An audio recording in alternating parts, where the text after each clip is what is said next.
This is Greater MSP Business with Cindy Brucato. That great British institution, the pub, has a newfound popularity in the United States. But our Greater MSP region was ahead of the trend 25 years ago when Brits Pub opened in Minneapolis. From its days as a two-room tavern, Brits Pub has been an innovator. It opened what was probably the region's first rooftop bar when it created the English Garden Park. And it's here that Brits became legendary with the bowling club.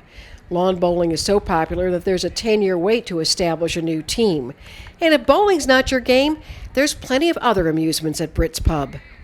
And we're here on the rooftop with Brits Pub General Manager Shane Higgins. Thanks for inviting us here today. Let's start with the lawn bowling. Did Brits Pub expect this to be so popular, especially here in the Midwest?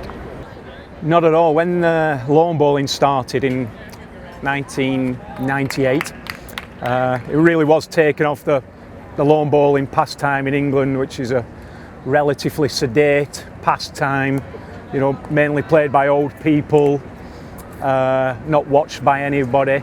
It was just such a good idea to do, but the crowds almost immediately was huge, and we quickly realised we were onto a good thing.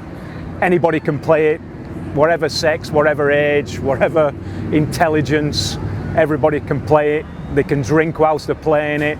It's competitive. It's this beautiful lawn green downtown. So a lot of elements added together just made it such a popular thing very quickly.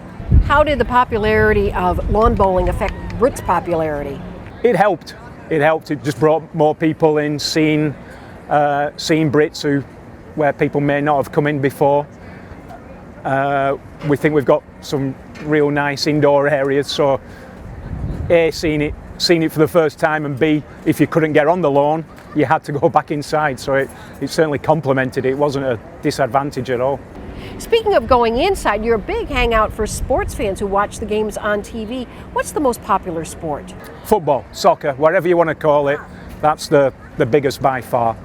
We certainly get people watching rugby, even now cricket, certainly American games like baseball and American football, but soccer is the big driver of business for on the sporting front. How has the popularity of craft beers affected Brits? Very popular here in the Midwest and often served in their own specific niche locations. We've always been known as a good beer bar, often in top 10s this and best beer bar there, etc., etc.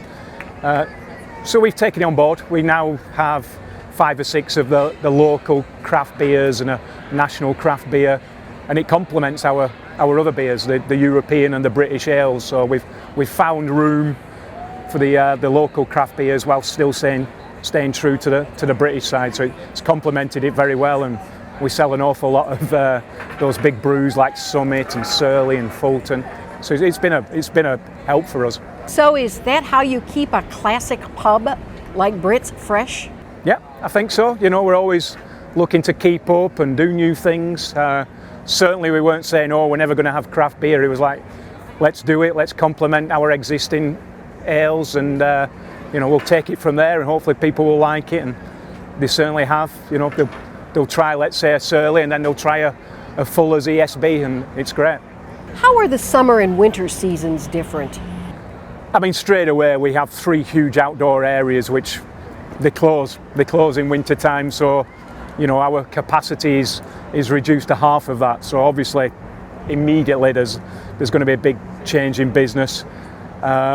We have great periods, Thanksgiving through to mid-January is a huge holiday time, and we get a lot of business from holiday dazzle markets and private events and people wanting to celebrate the holidays. But yeah, we do have quiet periods. We have late October, February, and we just do our best to get through those and get ready for the next summer.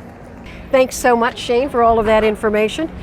From the rooftop of Brits Pub in downtown Minneapolis, and for Greater MSP Business, I'm Cindy Brucato.